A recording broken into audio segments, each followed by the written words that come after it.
Hello and welcome to another edition of News Showcase. I am Priya, Tamil Nadu's first artificial intelligence news presenter.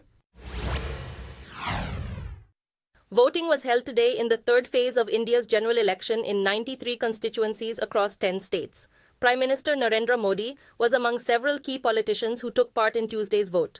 A large number of supporters came to greet him in Ahmedabad, and the Premier gave autographs and interacted with them. The regions where voting was held are considered a stronghold of Modi's BJP. In the last election, the party won 73 of the 93 seats. Reports said, after the third round of polling, voting has been completed in almost half of Parliament's 545 seats. With 4 more rounds to go, the world's largest election comes to an end on June 1st, and the outcome of the polls will be announced 3 days later.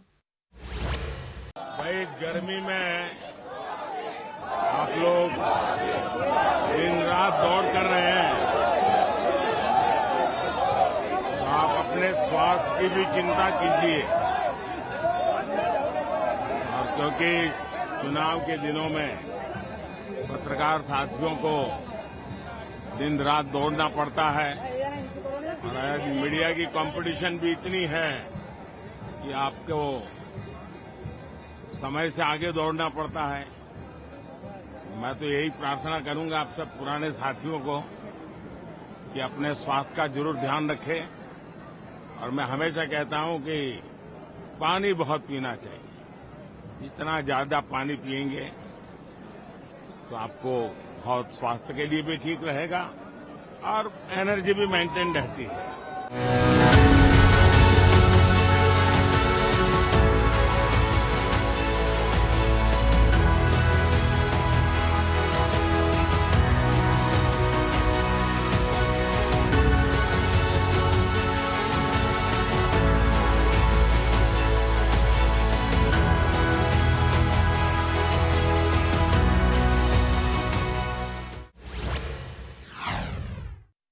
India Meteorological Department has forecast heat waves in most parts of southern India as well as parts of the country.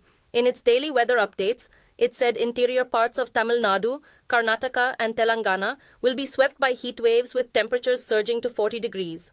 The weather office said parts of Rajasthan, Gujarat and Madhya Pradesh will also experience intense heat waves from Wednesday. In Delhi, a medical advisory urged people to stay home or within offices and step out only if necessary. A large intake of water and fluids were also advised to prevent heat strokes. The weather forecast also said there will be wet spells across peninsular India throughout this week. There's growing speculation about interim bail for the jailed Chief Minister of Delhi to let him campaign for his Aam Aadmi Party in the national elections. Delhi goes to polls later this month, and the region is represented by 7 seats in the parliament. While discussing the issue of his arrest, the Supreme Court said Arvind Kejriwal is an elected Chief Minister, and it also said he is not a habitual offender. The court also said he should not perform any of his official duties in the event of his release. Kejriwal was arrested in March on charges of accepting bribes in contracts offered to liquor companies. The jailed chief minister has denied the charges. Authorities in Chennai have imposed restrictions on walking pet dogs in public parks after a child was mauled by 2 Rottweilers. According to reports, the city corporation has said only dogs wearing a muzzle and on a leash, which are vaccinated and licensed, would be allowed into parks and public places. It also said pets are not allowed in play areas in the parks. On Monday, police arrested and bailed out the owner and handlers of 2 Rottweilers after the animals attacked and injured a 5-year-old. The incident caused outrage and fear among walkers who visit the parks for recreation. In March, the Indian government urged states to ban the sale of 23 vicious dog breeds, including Rottweilers. Vladimir Putin has been sworn in as Russia's president for a record 5th term in a grand ceremony at the Kremlin, as he commands unprecedented authority. The 71-year-old leader has governed Russia since the year 2000. In March, he was granted a new 6-year term after winning the presidential election with no opposition at all. According to reports, many foreign diplomats and leaders have been invited to the event, and French Ambassador Pierre Levy is expected to attend. Several European nations like Poland, Germany, and the Czech Republic have indicated that they will not be sending delegates to protest the Russian invasion of Ukraine. The majority of international observers condemned Putin's sweeping 87% victory in the presidential election, while opposition and rights groups regarded the election as rigged. The Israeli military said it has carried out targeted strikes in Rafah after days of speculation and signs of Israeli preparation. It said the military has gained operational control of the border crossing on the Rafah side and launched attacks on Hamas positions in the east of the city. Israel also said it killed 20 Hamas militants overnight. 1.4 million people have packed into the city. Many of them had fled the Israeli incursion in other parts of Gaza. Reports said residents emerged from their shelters to see the damage caused by the strikes. Just before the attack on Rafah, Palestinian militant group Hamas said it had accepted the terms of the latest ceasefire.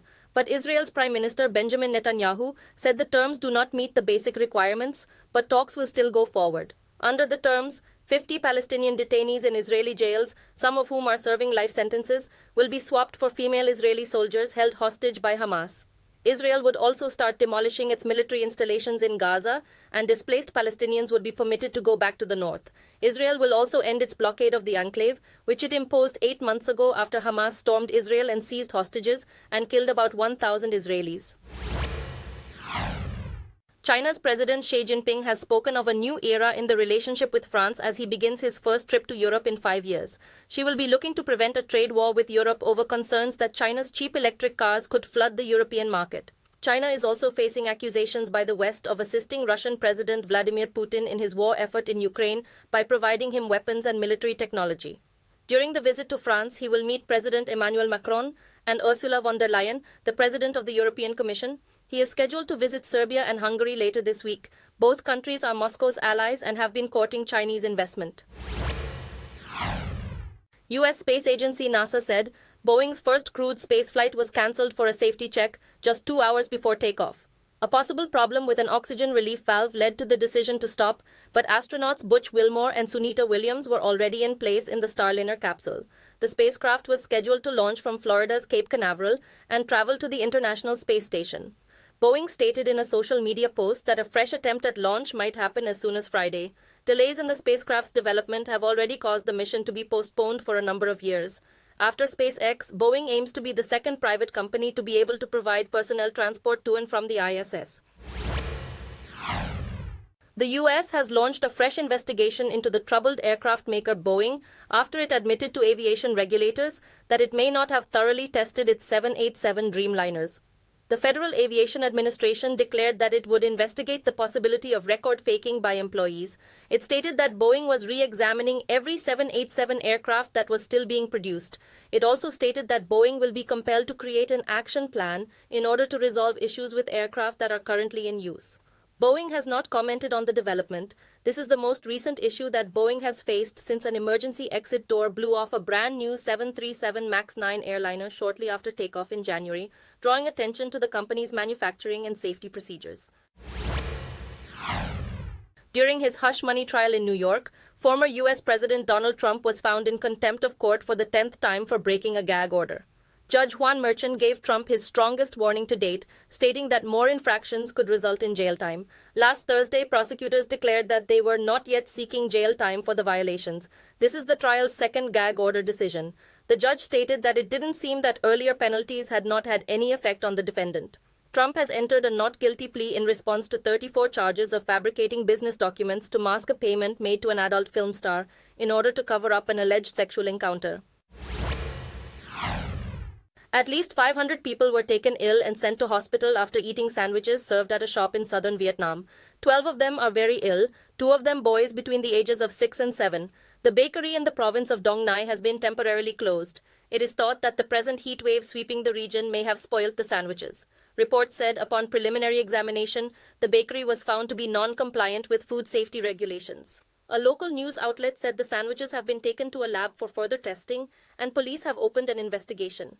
The sandwich called banh mi is a classic Vietnamese delicacy made using a baguette baked in the French style and filled with cold cuts, pâté and veggies.